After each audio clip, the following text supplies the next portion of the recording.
YouTube is now live as well. And let's just do Instagram as well. And here we go. Okay, here we go.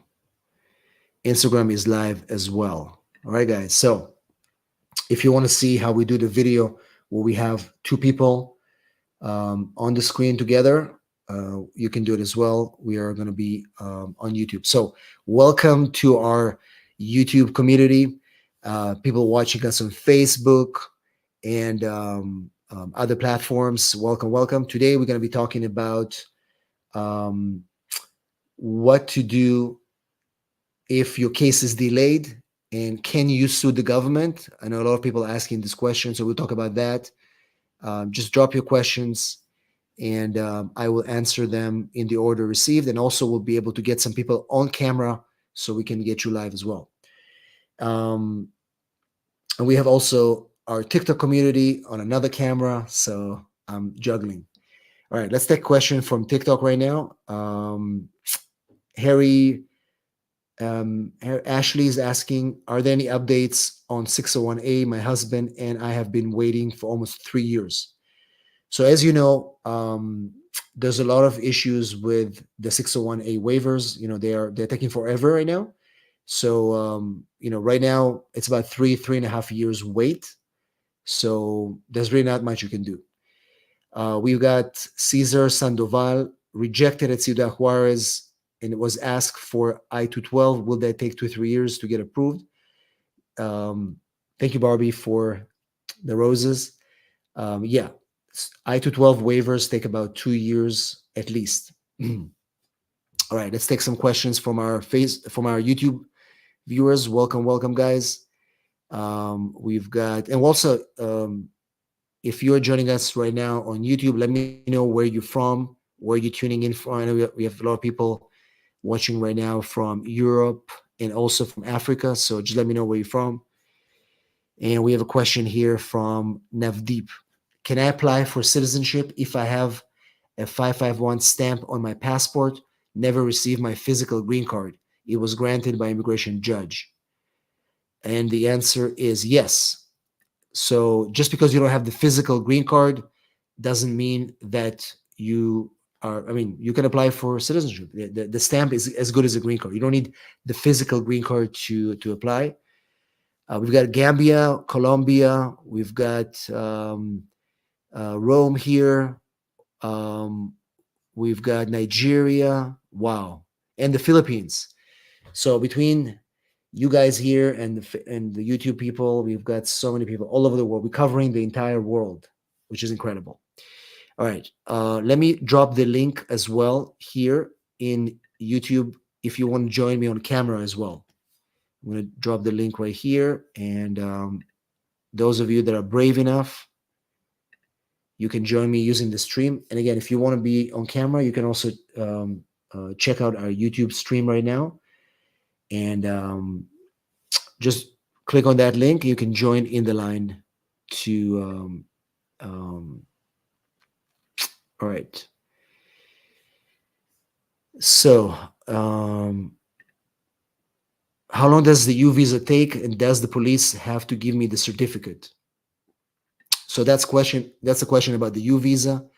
U visas right now are taking over, I would say, probably 5 years, if not longer. This a bit here, 5 years, if not longer, and just like that. Here we go.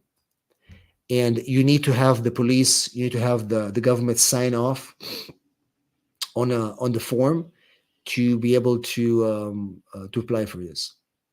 They definitely have to sign for it. So yes, if you want to join me on the video, just click on that link, and you're going to be placed in a queue, and I'll add you on the video.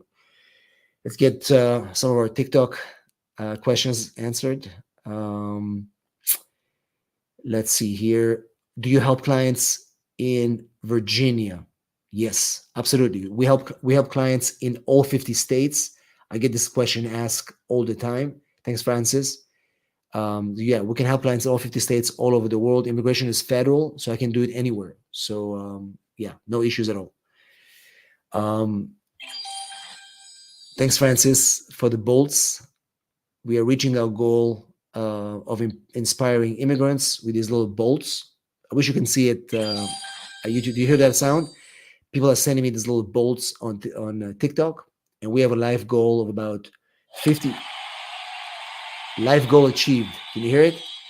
We're collecting these live bolts, and the idea is to inspire immigrants every stream we do. And thanks, guys, for reaching our goal so fast. Tomorrow we're going to have a different goal. Today was inspiring immigrants, those immigrants that came here by themselves and were able to make an amazing life for themselves, and they were able to bring their family members here as well. Dharma is asking if filing K. This is actually a question from Salim. I filing K1 visa already received approved. What is next? That's a question I'm seeing here also on our YouTube. So basically, the K1 visa has a few steps. So the first step, you have the I-129, which is the USCIS approval of the K1 petition. And then once that's approved, the case will go to the State Department National Visa Center for further processing. And then finally, the case is going to go to the U.S. Embassy for an interview. So you're just in step number one. Typical K1 right now taking about 2 years. So I tell people, if you have the option to get married, just get married. The K visa is just a waste of time. All right, let's get our first person on video on YouTube, Mr. Roberto. Let me know where you're from. One question, and yeah. Yes, I'm right now in California, and I'm from Mexico. I've been here so Okay. many years, Okay. and I'm trying to get. My wife is an American citizen, Okay. and we've been trying to fix myself to become a United States citizen. But it's been so many years, and we know it like my case got stuck. It doesn't advance.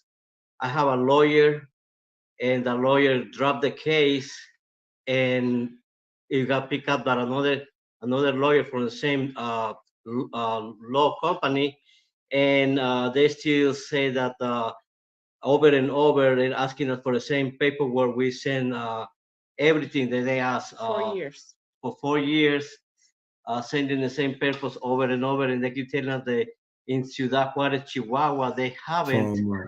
opened yet when it was Let me COVID. let me get in a second. Go ahead. Yeah, I lost it but for a now second. my What's your question? my question is, I'm here illegal. I have a passport that I got here in California. Can I Okay. travel to Mexico and come back with the same passport for now? Well, if you have no status, you should not leave the country. You have to find a way to apply for status before leaving the country. If you have no status, you're going to leave. You're not going to come back. Okay, so Basically, I'm we have gonna to find lose a all the way. opportunity. Correct. We have to find a way to get your status. So if you want to talk to me in private, send me a text. You see a text, the number right here. Use that Okay. number, and then we'll be able to help you. All right. Okay. I do Thanks, appreciate it so Roberto. much. Thank you. Thank you, guys. All right, perfect. And that applies to all of you guys. So watching this on YouTube, you can use this number here to book a time to speak with me. Let me finish the question here. How long does it take to process I-485 application? This is from Irina. Right now, it's taking about, if you're inside the United States, about 10, 11 months. This is based on information that I'm telling you from California. A question from, if I pass the citizenship, when is the best time to apply for my kids and 600? Well, basically, once you have your certificate of citizenship and your U.S. passport, you can apply for the N600. All right, let's go back to our YouTube friends here, and so we have a lot of questions coming here. My case returned back to USCIS from the BIA for inconsistency from the USCIS, and I haven't heard from USCIS for over 9 months. What I can do, Isaac? Again, this is a very specific question. Typically there's a procedure to follow up once a case is being returned, feel free to reach out to me directly, and I'll be more than happy to help you. And we have Robert and Krupus are waiting in line to join on video, so I'll join you guys in a second. All right, more questions from TikTok. What would be a reason that 45 is transferred to another USCIS office, and how long is it going to take to wait? Thanks a lot for the hearts. You guys are the best. So sometimes cases are being transferred between different offices. Usually it happens when they process their adjustment of status, but also for other applications. The reason why it happens is it's typically internal staffing issues. It doesn't mean that there's a problem in your case or anything like that. So I wouldn't worry about it. Also, sometimes when they're about to adjudicate a case and they're about to finish working on a case, there are some certain offices that are in charge of doing that.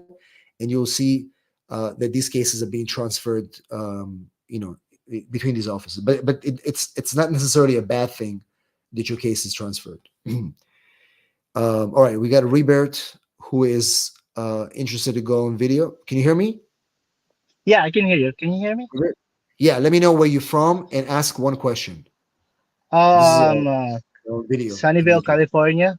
Yeah. Oh, you in San Uh, Diego? Oh, nice. no, Sunnyvale, Sunnyvale. Sorry. Ah, Sunnyvale. Oh, nice. Okay. Yeah, California. Yeah. Yeah, I'm a U.S. citizen. So I have a Okay. question. So I have a petition for my wife. Yeah, finally it's in the NBC, but Okay. so we passed all the requirements that needed. They asking Okay. for on the DS 260. Yeah, we Okay. finished with that. And then I think her case got DQ like around November last year, November 20, I Okay. think.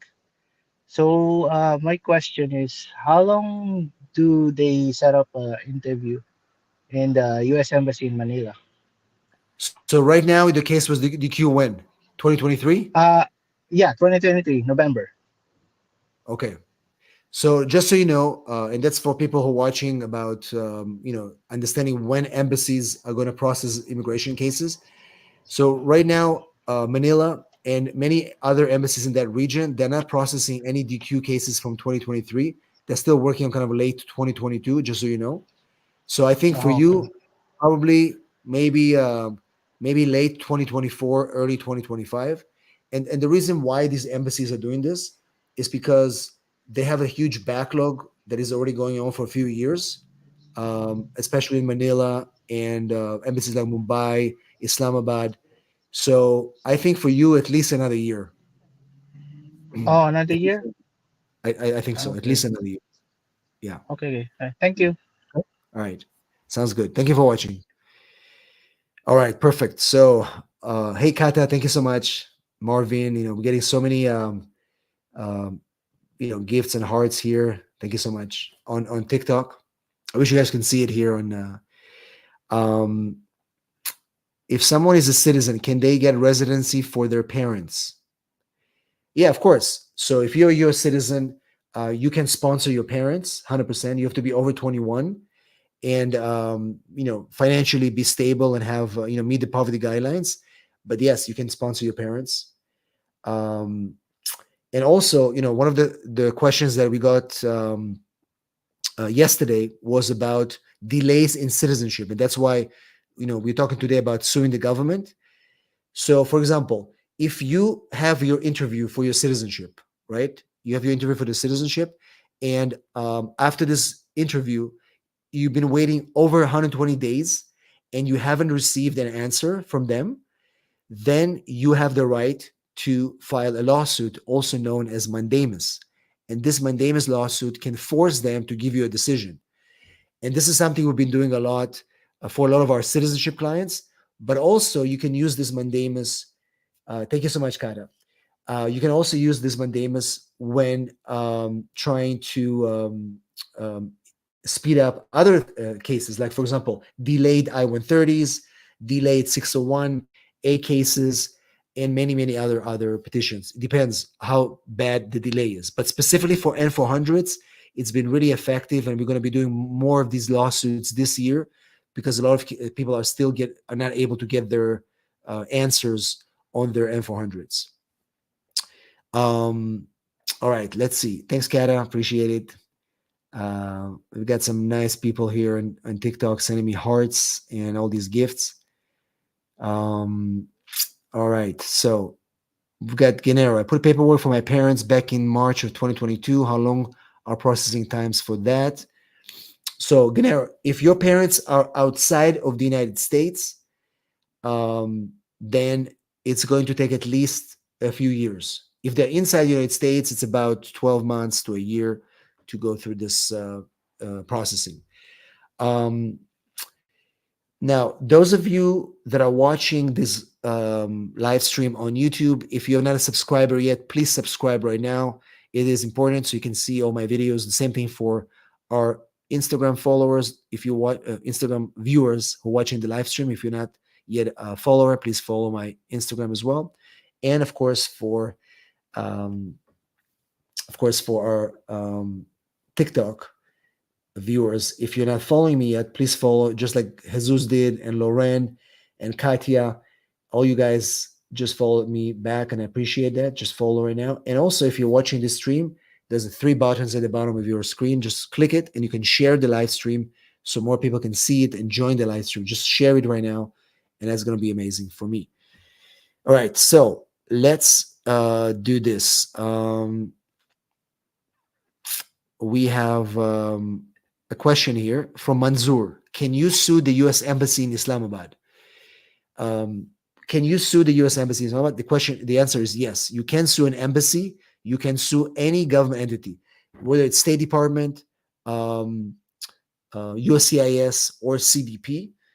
And we have sued embassies before. We have sued, the U.S. Embassy in Manila in the past. We have sued the U.S. Embassy in Cairo as well. It's not easy, obviously, to get them to do stuff, but it's possible. And Manzur, if you need help specifically, just use this number right here. Send me a text. Anybody who's watching this live on YouTube, Facebook, any of that, Instagram, use this number right here. Mention you were on the live, and immediately you'll be able to get a consultation with me. All right. So we got a lot of questions here on TikTok. Thank you so much, Kata. You are a rock star, in case you didn't know that. Alex Leilman, I got my 2-year green card. My wife cheated. Now getting divorced. What are my options? So, first of all, I'm sorry that she cheated. But in a way, at least now you can, get rid of her and start a new life. You do have a lot of options because you can renew your green card.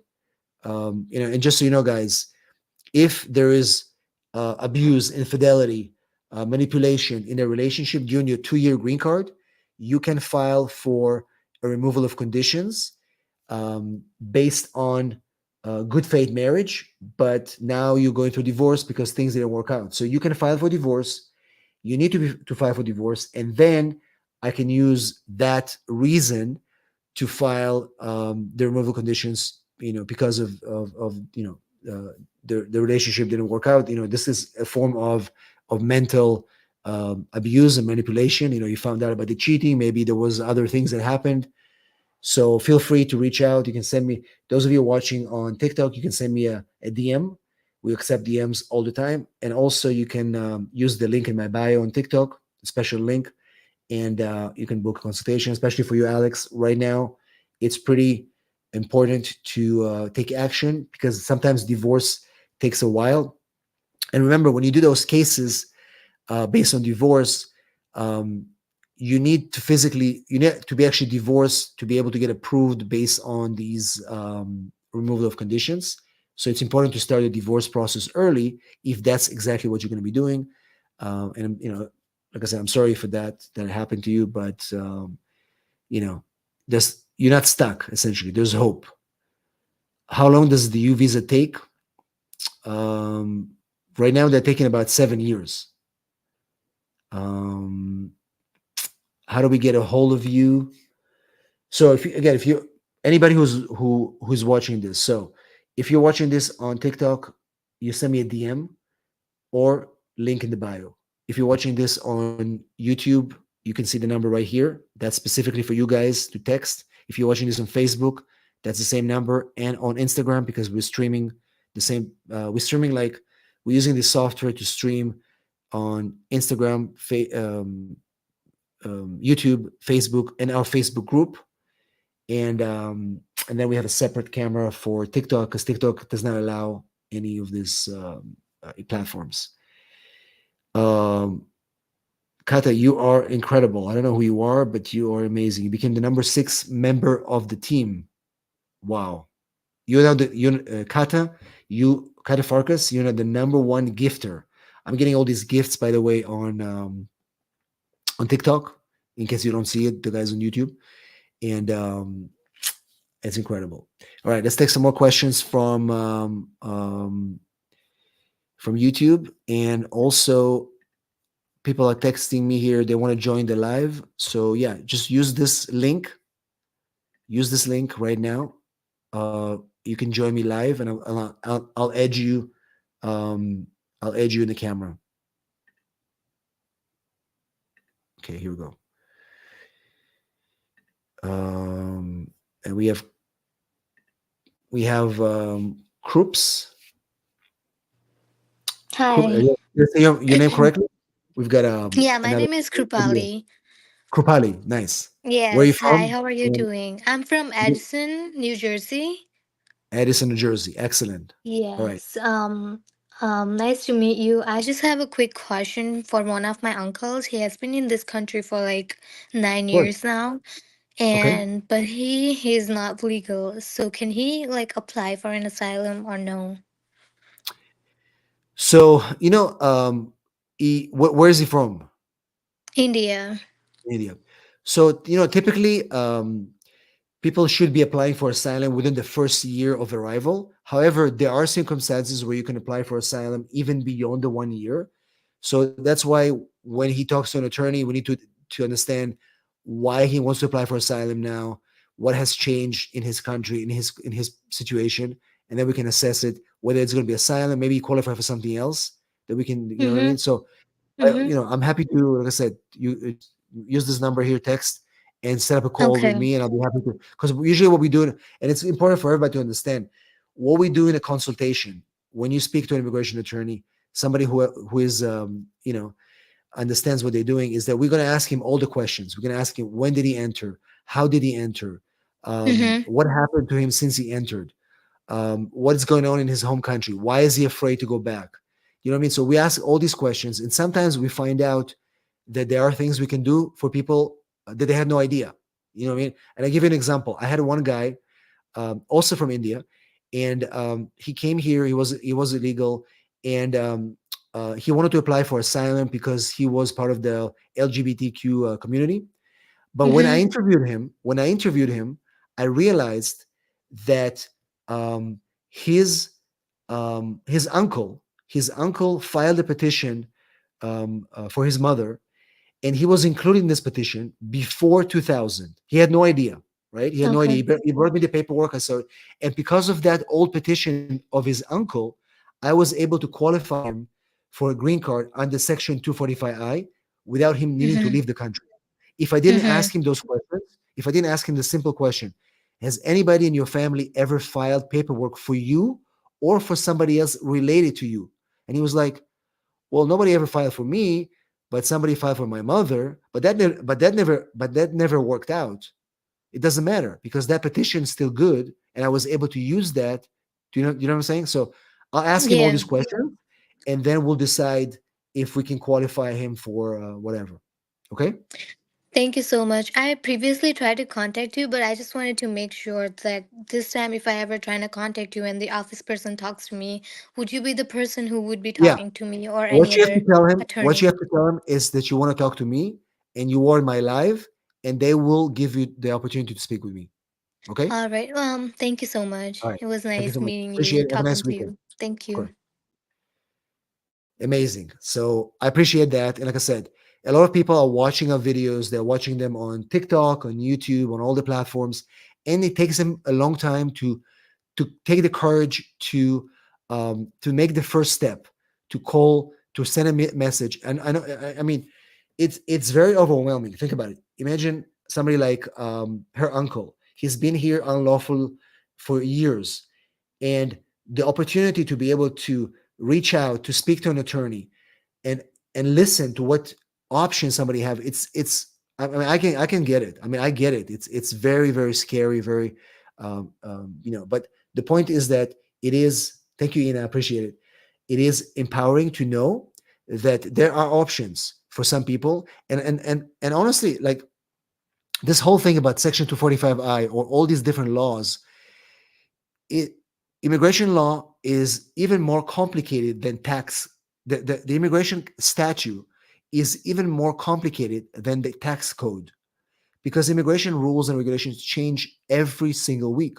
And sometimes things happen, and we know that we can help clients that are not aware of that. And they come out of the shadows, and they, so that's why, book a consultation with an attorney that is reputable, and you'll be surprised how they can help you. There's so many good immigration attorneys in this country, and they're doing an amazing job. All right. We've got another person on video here, all in, and then we'll take another question from our TikTok friends right here. And thanks for the gifts and hearts, Marvin. Oh my God, that's Catafarkas. I mean, you're amazing. Santa Rose, Catafarkas, let me see. I should probably follow you. Let me just, 1 second. Let me see who that person is. I'm going to follow you back because you are amazing. All right. Mr. What's your name? Ms. Holly. Do you have a camera? Yeah, I'm in the dark right now. In the dark. Okay, no worries. I forget that it's like, I mean, we're in the dark as well, but can you see me? I can see you a little bit. Yeah, no worries. Hey, what's your question? And where are you from? Thank you very much for this. I've been watching your videos for a while, and I'm glad that you give me a chance here. I'm in Houston. I'm guessing you're in Texas too. And, no, I'm in San Diego. I'm in San Diego. Oh, okay. So, I could not. I mean, I have nothing against Texas, but I could never live in Texas. I just couldn't. Right. I mean, I would. Well, I had an interview. You froze a little bit. I don't know if you can hear me. Hello? Jacob? Here you go. Can you hear me? Hello? I think the stream is a little stuck, but we'll be back. Yeah, you there? We'll be back.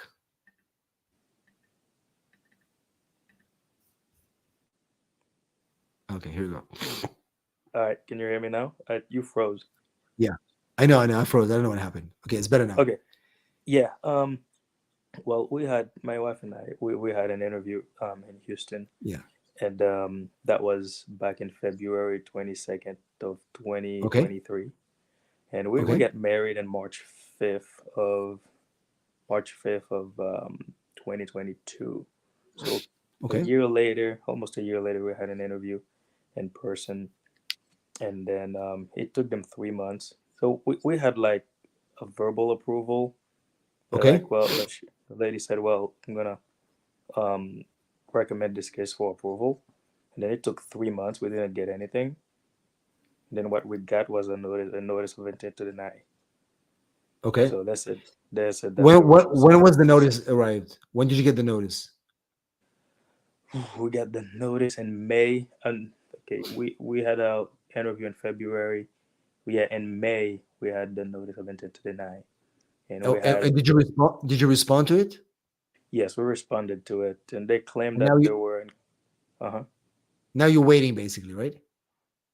It's been 7 months. So this is we filed this in June. I see. It's been 7 months now. Nothing. Okay, so let me tell you about this thing. So basically, the thing is that this person, and this was a marriage case, right? Yeah. So there's quite a few cases like this, also from our TikTok community here. So the person applied for marriage case, went through the process, then noticed intent to deny, then responded. Now he's waiting over 8 months. Right now, just so you know, these offices, what they do with these cases, they have a special unit that goes through it, reviews it, because the whole point is that they're trying to verify that it's a legitimate case. And in my experience, a lot of our reviews are taking about a year and sometimes even longer. What we do in our office is that we follow up with those cases all the time. We check every few months. We check. Did an attorney respond to your notice, or you did it yourself? We did it ourselves. Okay. So remember that the notice of intent to deny and a request for evidence, they're based on legal proceedings, right? That it's based on statute. So if you didn't hit the right elements of what they're asking for, you have two options. One option is that this case will be denied or they'll approve it. Okay, now what's going to happen if it's denied? If the case is denied, it's an adjustment of status. You're still with your wife, right? Yes, we're still together. If you're still together, I would do immediately refile. Immediately Okay. refile the case, because if you're not going to refile, what they typically do, they will issue a notice of intent. They'll issue a notice to appear, and you're going to end up in the immigration court, which you don't want to get there. So if your case is denied, immediately you have to refile. And I would suggest that you work with an attorney, because now you have a denial in your record. Again, it's not the end of the world, but those cases can be fixed. So at this point, all I can tell you is that you need to follow up with them. So they give you a decision. Probably you'll get it, I would say, in the next 3-4 months. And then based on what the decision is, take action. Okay. So right? you're suggesting that I reach out to them? I think you should reach out to them right now. And again, if you have a negative decision, you feel free to reach out, and we'll help you refile and put together a strategy. Okay? So do you think we should do a service request? Yes. Or just send absolutely. a letter? No, do a service request, so you have a record of it. Okay, sounds good. Appreciate that. Thank you for your time. Thank you, my friend. I appreciate you being a subscriber. So as you can see, guys, these issues are happening. There's a lot more RFEs right now. There's a lot more denials coming in, because USCIS, they have more staff. They have people who can do the work. I haven't seen as many house visits like we've seen happen to people. Call me, oh, they came to my house the other day. They came to my house, to my office. Many calls from potential clients who are interested in our support. It's happening more. They have more people working for the USCIS, and they'll be doing more of that. So that's why it's important to, when you file your cases, just be strategic, have everything in place, file all the documents from the beginning, and you will be surprised how efficient your case will be. All right. More questions from our TikTok friends. Sugar Brown, thank you so much. I have sent you a message because I'm worried about a case. This is from Dulce Tavera. Yes, please. If you send me a DM on TikTok, we will respond within a day or so. Or you can go to the link in my bio. Absolutely. Please make sure you follow my account if you are here for the first time on TikTok. Can you file 751 even though you only have your conditional green card for 6 months? This is from Kath. So you can file the removal of conditions 90 days before the second anniversary of your green card, of the first green card. So you cannot file the 751 after 6 months. You have to wait for the 90 days before the second anniversary. Okay. Warda is waiting for the video. I'll be there in a second with you, but we have questions here.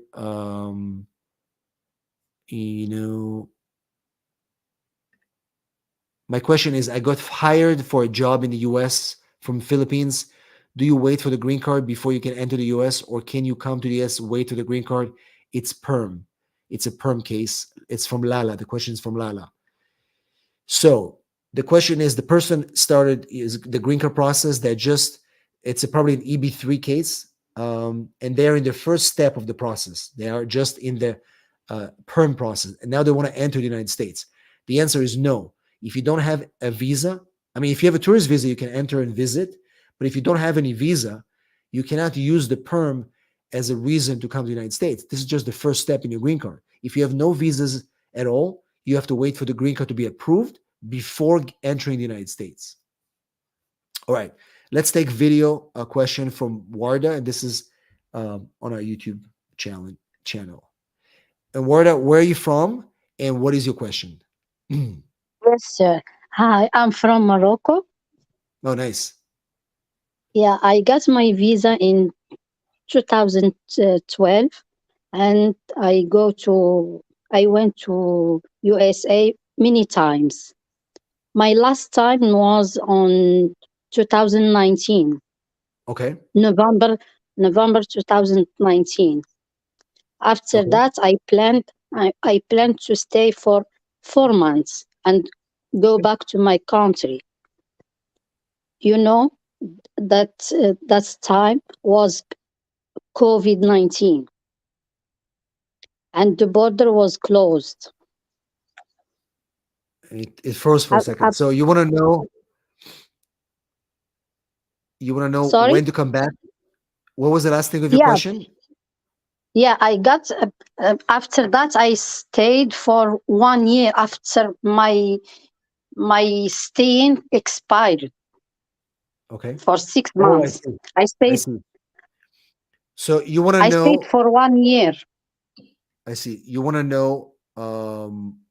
You want to If know? I Can if come I back? can apply for another visa from my Okay. country, there is no problem to Oh, I to be got it. in USA. Got it. I got it. Perfect. So Thank you. the question is, she had a tourist visa. She overstayed in the past over 6 months. Now a visa expired, and she wants to apply for another visa. The answer is you can apply. A person can apply for another visa, but the chances of getting it are going to be tough because you overstayed already before, and now they will see that you potentially could be barred for 3 years. Because if you overstay your visa over 6 months and you leave the country, you're potentially barred for 3 years, and that could be the case with you. But the officer at the embassy will verify that. So you can try, Varda, but I think it's just going to be tough, unfortunately. All right. We have got a lot of questions here on TikTok. Let's see. Khan is asking, can I apply for US citizenship? I'm a US permanent resident, but I was out of the US for, I guess, more than a year, right? So, we get a lot of questions like this also here on YouTube and other platforms. If you basically are out of the United States for over a year, the longer you stay outside of the United States, the harder it is going to be for you to apply for citizenship, because the issue is that you have to show physical presence, continuous residence. If you cannot satisfy those requirements, then it's going to be hard to do that. So the answer is, it depends. We need to look at your file and verify your exit and entries, and based on that, we can decide if you qualify for citizenship. So it's important to evaluate your exits and entries. Yeah. Jade is asking H-1B to citizenship options. I mean, I would imagine you're asking H-1B to a green card option. So um, H-1B season is now. Now is the time to look for an employer who's going to sponsor you for an H-1B. And the way it works is, and I had an H-1B myself. I came to the United States. I came here as a student. I was a student on an F1 visa, and then I applied for H-1B visa, and then my employer got me the green card, and that's how I got my green card. And 5 years later, I became a citizen, right? So the path for H-1B to citizenship is going to be the same path that I took when I came here, which is going to be H-1B visa. You find an employer. Now is the time. January, March is the deadline to apply. And thanks, Kara. And then once you get the H-1B, you can start working in October. And then while you have the H-1B visa, your employer can sponsor you for the green card. And then 5 years later, after you get the green card, you can apply for citizenship. So that's the path that I took, and that's the path that is most appropriate. Scott said I called and I had to pay for consultation. Yeah, I mean, obviously, if you want to have a consultation, it is usually the consultations are paid consultations, and the reason is because our time, my time is limited. I want to make sure to give you the best legal advice possible, and those consultations come with a minimal cost. And yes, they are. They start at 150, by the way. Diego is asking, if the marriage interview went wrong, what happens next? What can we do? The marriage is real. That's a great question, Diego. So, and I see quite a few of these questions here. Let me see here. Oh, here we go. This question is okay.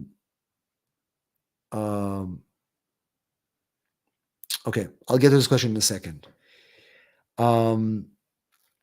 So, if the marriage is real, but the your green card interview didn't work, something bad happened. Maybe you were nervous. Maybe you know. So typically, if you have problems in the marriage green card interview, you can always fix it.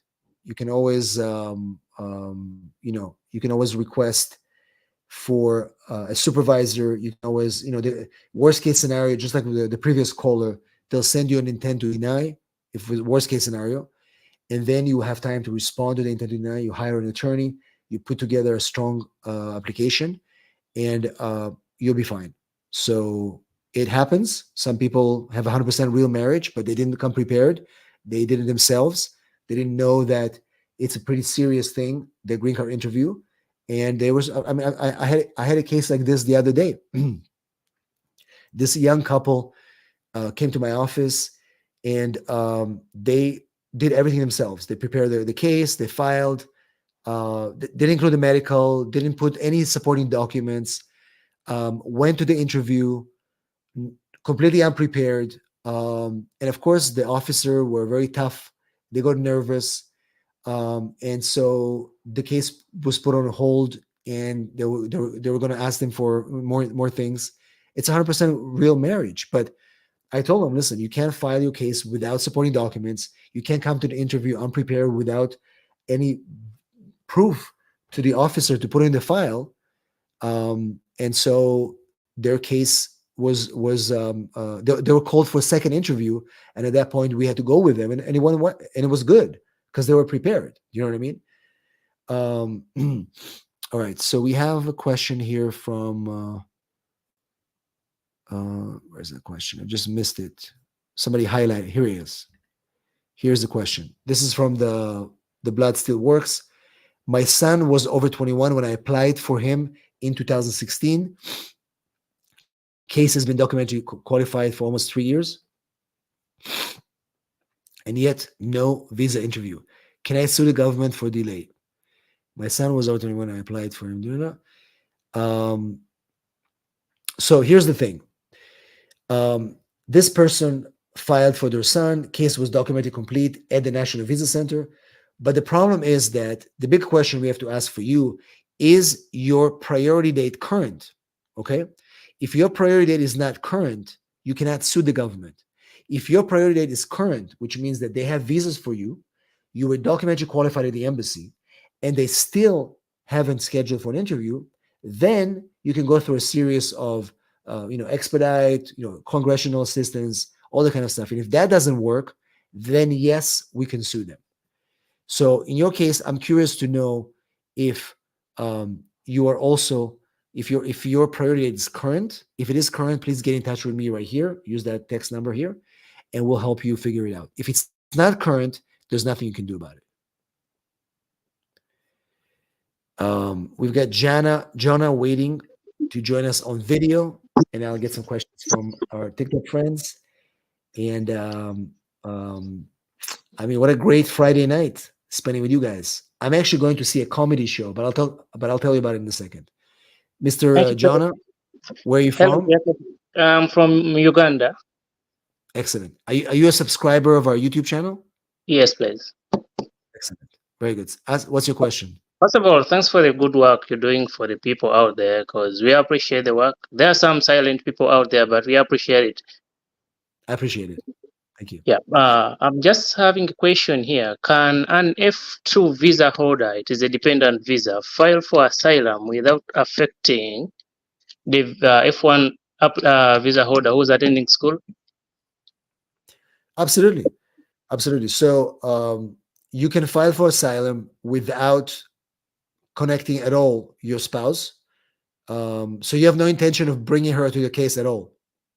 Yeah, but she's here attending school, and my That's fine. son. As long as you don't bring her to the case, you don't have to. You can do it for yourself. It shouldn't affect her situation.